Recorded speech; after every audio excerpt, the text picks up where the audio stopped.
Here's my take. The most interesting outcome of the three-day summit between Vladimir Putin and Xi Jinping got limited media attention.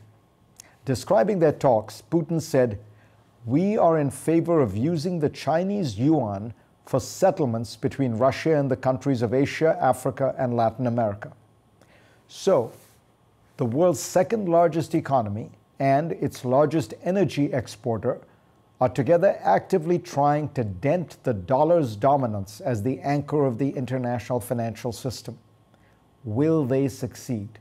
The dollar is America's last surviving superpower. It gives Washington unrivaled economic and political muscle.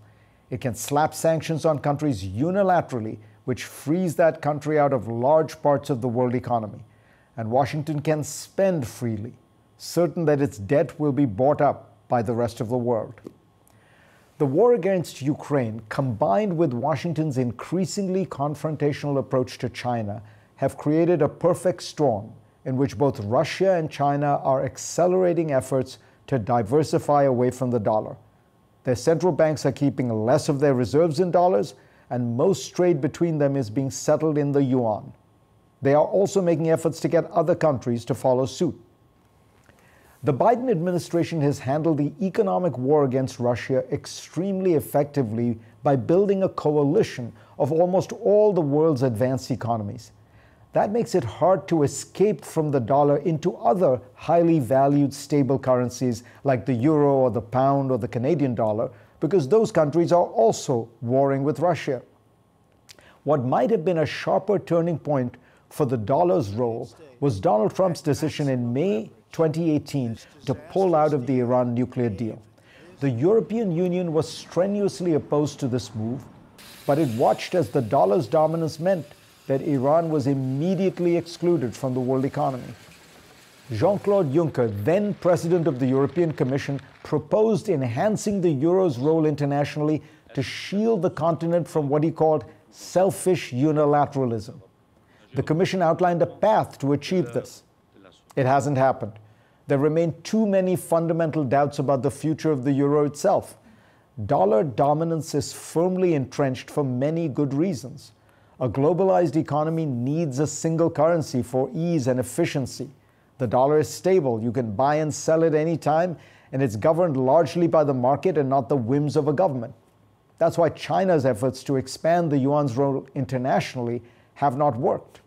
Ironically, if Xi Jinping wanted to cause the greatest pain to America, he would liberalize his financial sector and make the yuan a true competitor to the dollar.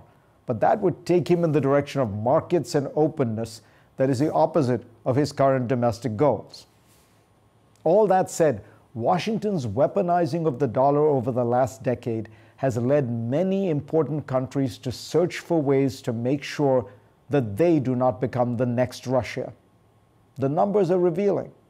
The share of dollars in global central bank reserves has dropped from roughly 70% 20 years ago to less than 60% today and falling steadily.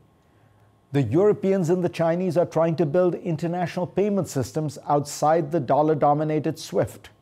Saudi Arabia has flirted with the idea of pricing its oil in yuan. India is settling most of its oil purchases from Russia in non-dollar currencies. Digital currencies might be another alternative, and in fact, China's central bank has created one.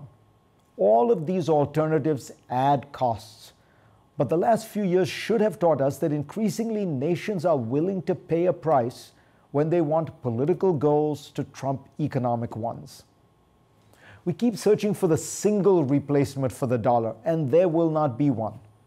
But could the currency suffer weakness by 1,000 cuts? That seems a more likely scenario. The author and investor Ruchir Sharma points out, right now, for the first time in my memory, we have an international financial crisis in which the dollar has been weakening rather than strengthening. I wonder if this is a sign of things to come.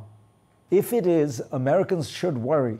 I spoke last week about the bad geopolitical habits Washington has developed because of its unrivaled unipolar status. It's even more true economically.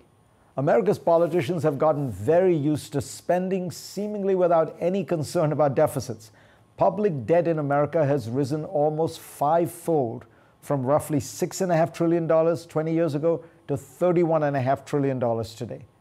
The Fed has solved a series of financial crises by massively expanding its balance sheet, almost 12-fold, from around $730 billion 20 years ago to about $8.7 trillion today.